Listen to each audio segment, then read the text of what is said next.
What's going on, everybody? Joe from Price Tag Aquariums here, and I wanted to give you guys another update on my fish room changes because it's been a little bit, so I thought I'd give you guys a little bit of a tour and some really big updates on what's been going on and for future plans. So let's get to it. Alright, so just a quick recap of what I did in my last video is I replaced a lot of this gravel within these tanks with pool filter sand from Menards, and it's been working great. It's just been a lot easier to maintain. I know it seems kind of counterintuitive since I'm getting rid of these 9 tanks on this rack, but it just made things so much easier for myself. But this OB Peacock paid no attention in the temperature. I have a manual temperature I'm keeping track of around 86 degrees, but it had ick and it has bounced back wonderfully. So I'm really happy about that because that's going to go back up in my tank. But here's what I'm getting rid of and moving away and replace my new tank that I got. And here I replaced pool filter sand as well. This tank is empty, ready for reestablishment. And then here I also removed the mollies from this tank and replaced the river rock with pool filter sand as well. And these are OB Peacocks, and for being a couple inches big, they are starting to look really good. Obviously, especially the males. They're coloring up really well and really nicely, and I'm really happy about that. So moving right along to what used to be my peacock and hat breeder tanks, this top tank is now holding red shoulder peacocks, and what these came from, the male was an OB, which is what you saw a little bit ago that was in quarantine due to ick. That's why that these red shoulders have like the OB pattern too, because that's what the male was, and the female was obviously a red shoulder peacock. So the coloration like you see here in just a couple inches of what these look like are really neat. So I'm really looking forward to seeing what these guys look like as time progresses.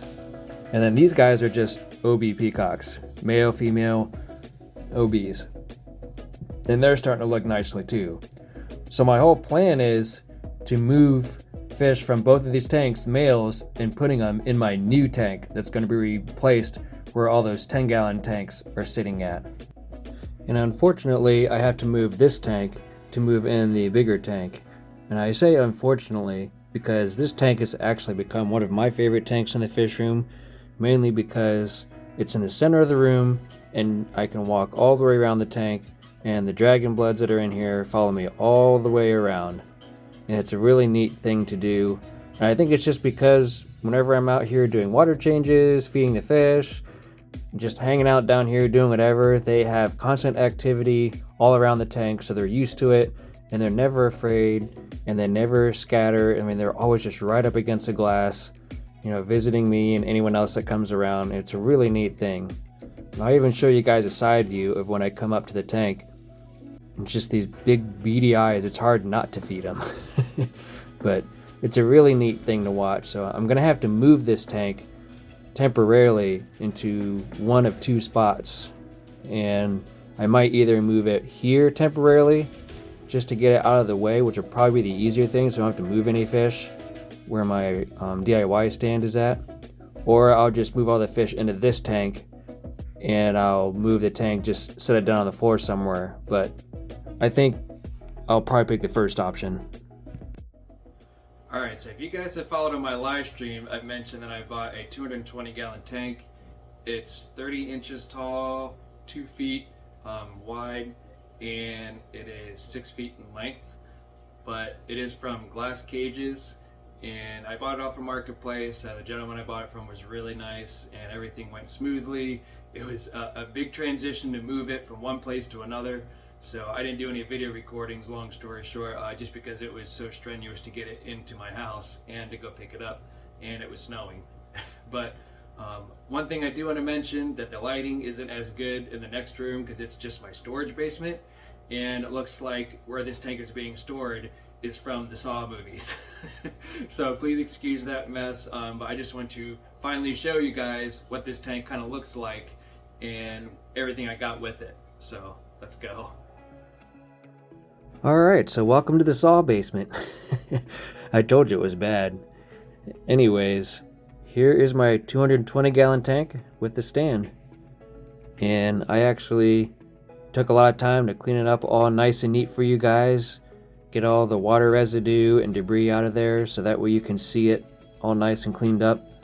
So here's the 4 rocks. It came with this aqua decor background, and it's really nice solid glass. Like you can tell, it's definitely not an Aqueon or a Top Fin or Marine Land or anything like that.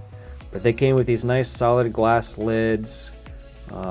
This middle piece, it only has the one, so there's nothing there.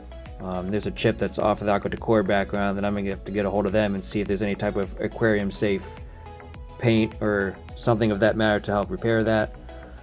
But yeah, the lids will be nice to have, and I'll probably end up buying more of these plastic pieces that go on the back of the glass just to help with, you know, the water evaporation, and then it's all enclosed so no fish jump out or anything like that. But yeah, that's pretty much it. They got these 4 rocks, like I said before. I'll probably end up buying maybe a few more from Aqua Decor just to add to the decorations and stuff, so we'll see how that goes. But here's the stand it came with. It's pretty nice for the most part. It's definitely has some wear and tear with it being a used stand, which is fine. So I'll probably do some paint touch-ups here and there, as you see going across the entire top frame here. That has a little bit of touch-up I can do. Nothing major, but there's a little scratch right there on the door, some stuff on the inside that I can probably touch up if I feel the need to. But it's got plenty of room to put FX6s in here. I got 2 of them, so I mean, it's nice to be able to have that extra room to put on either side, and even a little extra storage space as well. So that's really nice to have this with all the room in there. So moving right along to the lights that I got for this tank. I got 3 of them, but one of them didn't work, and the seller did advise me of that, so that's fine. I think I'm only going to need 2 since they're going to stretch across the entire tank. But they're kind of nice because they have this remote that comes with it. You can set different modes, timers, brightness adjustments, and a lot of different functions that'll be nice to use. And here's kind of like the controller box too, where it has a digital readout of what you're doing with the remote and has a sensor on it, so that's kind of nice to have. But these wave makers that I got with this tank are really neat. They come with these really strong magnets. They just go right up against the glass. You don't have to worry about any suction cups, which these are way too big of a wave maker for suction cups anyways. But these are really nice. I mean, when I price these things out, they're at least 130 bucks brand new, give or take, depending on where you buy them from. But I clean these up, clean the impellers. They can adjust them up and down. And then this controller box, you can control the speed. You can control like the type of wave that you want. They have timers with it. Just a lot of different options that you can choose from. That's going to be fun to mess with whenever I get this tank up and running. So that'll be really nice to have. But I think they're pretty solid. I mean, like I said, I cleaned them all up real nice, and I think it's going to be really neat to see these in action along with my 2 FX6s. And that's pretty much a rundown of what I got as far as presentation wise.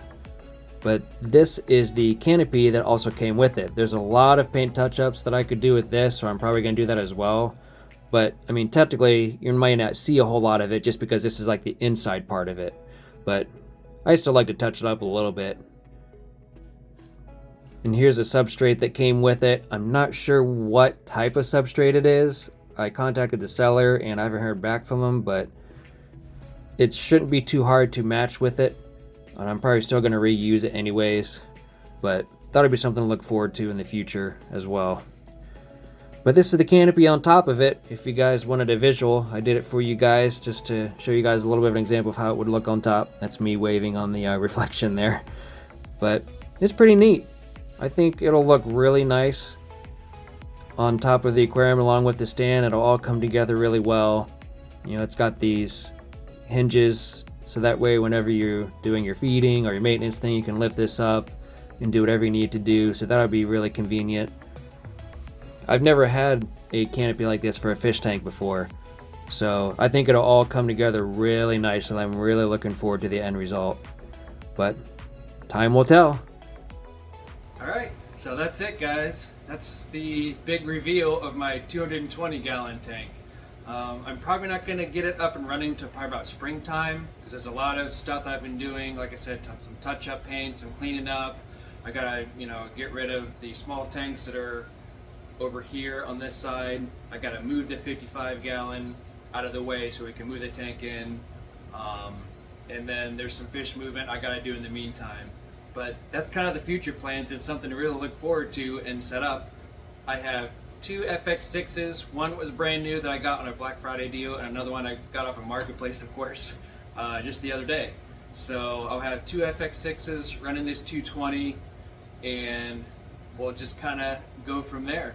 So thanks again for watching, everybody. I hope you guys have enjoyed this video, and I hope to keep you guys up to date with my fish room changes, and I'm going to add it to this series, so I hope you guys keep following along on this. So thanks again, and we'll see you next time.